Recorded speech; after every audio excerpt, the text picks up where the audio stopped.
السلام علیکم ناظرین، خوش آمدید پن پوائنٹ میں 2 روز قبل یعنی 7 جولائی 2026 کو پاکستان کی ایک نجی ایئر لائن کا کارگو طیارہ شارجہ سے کراچی آتے ہوئے لاپتہ ہو گیا۔ اطلاعات کے مطابق طیارے کا رابطہ ایئر ٹریفک کنٹرول سے منقطع ہو گیا اور یہ پاکستان کے ساحلی شہر اور ماڑا کے قریب ساحل سے تقریباً 70 سے 80 کلومیٹر دور ریڈار سے غائب ہو گیا۔ اس کے فوراً بعد حکام نے طیارے کو باضابطہ طور پر لاپتہ قرار دیتے ہوئے سرچ اینڈ ریسکیو آپریشن کا آغاز کر دیا۔ اس آپریشن میں متعدد وسائل استعمال کیے گئے، جن میں پاکستان نیوی کا guided missile frigate PNS Zulfiqar اور پاکستان ایئر فورس کا ساب 2000 ایریائے AEWC طیارہ شامل تھا۔ کچھ لوگ یہ سوال کر سکتے ہیں کہ ایک airborne early warning aircraft کو سرچ آپریشن میں کیوں استعمال کیا گیا؟ اس کا جواب بہت سادہ ہے۔ ایریائے صرف فضائی اہداف کی نگرانی تک محدود نہیں ہے، بلکہ اس کے جدید ریڈار سسٹمز سمندر کی سطح پر موجود اشیاء کو بھی تلاش اور ٹریک کر سکتے ہیں۔ یہی وجہ ہے کہ یہ بحری سرچ آپریشنز میں بھی انتہائی مؤثر ثابت ہوتا ہے۔ در حقیقت اسی طیارے نے اور ماڑا کے ساحل سے تقریباً 50 کلومیٹر دور ملبے کی نشاندہی کرنے میں اہم کردار ادا کیا۔ پاکستان نیوی اور پاکستان ایئر فورس کی مشترکہ کوششوں کے نتیجے میں ملبہ نسبتاً کم وقت میں تلاش کر لیا گیا۔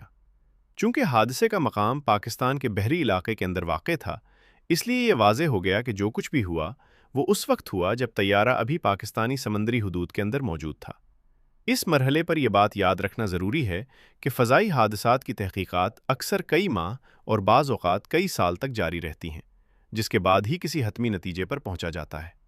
لہٰذا اس ویڈیو کا مقصد یہ فیصلہ کرنا نہیں کہ طیارہ کیوں تباہ ہوا، بلکہ ہم اس نظریے کا جائزہ لے رہے ہیں جو سوشل میڈیا پر زیر بحث ہے کہ کیا اس طیارے کو غلطی سے مار گرایا گیا تھا؟ یہ نظریہ اس لیے سامنے آیا کیونکہ حادثہ اسی رات پیش آیا جب اطلاعات کے مطابق امریکہ نے ایران کے اندر مختلف اہداف کے خلاف بڑی فوجی کارروائیاں کی تھیں۔ اس وقت پورا خطہ غیر معمولی عسکری سرگرمیوں کا مرکز بنا ہوا تھا۔ فضائی دفاعی نظام مکمل طور پر فعال تھے، جبکہ GPS اور GNSS جائمنگ جیسی الیکٹرانک جنگی سرگرمیوں کی بھی اطلاعات سامنے آ رہی تھیں۔ اسی وجہ سے بعض مبصرین نے قیاس آرائی کی کہ پاکستانی کارگو طیارے کو ممکنہ طور پر غلط شناخت کے باعث ایرانی افواج یا خطے میں موجود امریکی فوجی اثاثوں نے نشانہ بنا لیا ہو۔ تاہم جب ہم دستیاب حقائق کا جائزہ لیتے ہیں تو یہ نظریہ کمزور نظر آتا ہے۔ سب سے پہلے ایران کا جائزہ لیتے ہیں۔ حادثے کا مقام ایرانی سرزمین سے سینکڑوں کلومیٹر دور واقع تھا۔ اگرچہ ایران کے پاس طویل فاصلے تک مار کرنے والے فضائی دفاعی نظام موجود ہیں، لیکن ان کی مؤثر مار اس حد تک نہیں پہنچتی کہ وہ ایرانی سرزمین سے اتنی دور موجود کسی طیارے کو نشانہ بنا سکیں۔ مثال کے طور پر بابار 373 جو ایران کا مقامی طویل فاصلے تک مار کرنے والا فضائی دفاعی نظام ہے، ایسی صلاحیت فراہم نہیں کرتا کہ وہ اس فاصلے پر موجود کسی ہدف کو مؤثر انداز میں نسنر پہ۔ مختصراً ایران کی جانب سے غلطی سے اس طیارے کو مار گرانے کا امکان انتہائی کم دکھائی دیتا ہے۔ اب امریکہ کی بات کرتے ہیں۔ اس وقت خطے میں امریکی بحریہ کے متعدد جنگی جہاز موجود تھے، جن میں آرلے برگ کلاس ڈسٹرائرز بھی شامل تھے۔ یہ جنگی جہاز جدید ریڈار سسٹمز اور SM سیریز انٹرسیپٹر میزائل سے لیس ہوتے ہیں۔ ان پلیٹ فارمز کے پاس انتہائی جدید شناختی نظام موجود ہوتے ہیں، جن میں ہائی ڈیفینیشن فرینڈ اور IFF سسٹم بھی شامل ہے، جو سول اور عسکری اہداف میں فرق کرنے میں مدد دیتا ہے۔ جدید بحری جنگی نظام عام طور پر کمرشل طیاروں، جنگی جہازوں، ڈرونز اور میزائلوں میں واضح فرق کرنے کی صلاحیت رکھتے ہیں۔ اسی لیے کسی سویلین کارگو طیارے کو غلطی سے نشانہ بنانے کا امکان نسبتاً کم سمجھا جاتا ہے۔ ایک اور اہم پہلو طیارے کا آخری رابطہ ہے۔ رپورٹس کے مطابق رابطہ منقطع ہونے سے کچھ دیر قبل عملے نے ایئر ٹریفک کنٹرولرز کو نیویگیشن سے متعلق ایک مسئلے کے بارے میں آگاہ کیا تھا۔ یہ تفصیل کسی بیرونی حملے کے بجائے تکنیکی یا نیویگیشنل خرابی کی جانب اشارہ کرتی ہے۔ اب تک دستیاب شواہد بھی اسی امکان کو مضبوط کرتے ہیں۔ جب سمندر سے ملبہ برآمد کیا گیا تو عوامی سطح پر ایسی کوئی اطلاع سامنے نہیں آئی جس سے میزائل حملے کے آثار ظاہر ہوتے ہوں۔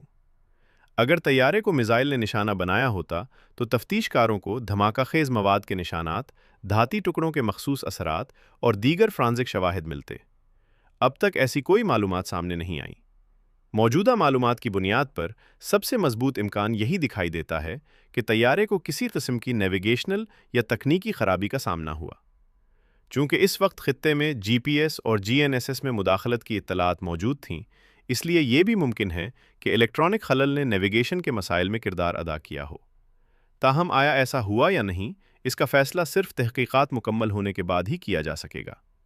فی الحال دستیاب شواہد اس دعوے کی تائید نہیں کرتے کہ طیارے کو ایران یا امریکہ نے مار گرایا تھا۔ جیسے جیسے تحقیقات آگے بڑھیں گی، مزید حقائق سامنے آتے جائیں گے۔ اس وقت ضروری ہے کہ قیاس آرائیوں اور مصدقہ شواہد میں فرق رکھا جائے اور صرف تصدیق شدہ معلومات پر انحصار کیا جائے۔ امید ہے کہ اس تجزیے نے اس معاملے کو بہتر طور پر سمجھنے میں آپ کی مدد کی ہوگی۔ اپنی رائے کمنٹس میں ضرور شیئر کریں۔ اگلی ویڈیو تک کے لیے اجازت دیجیے۔ اللہ حافظ۔ پاکستان زندہ باد۔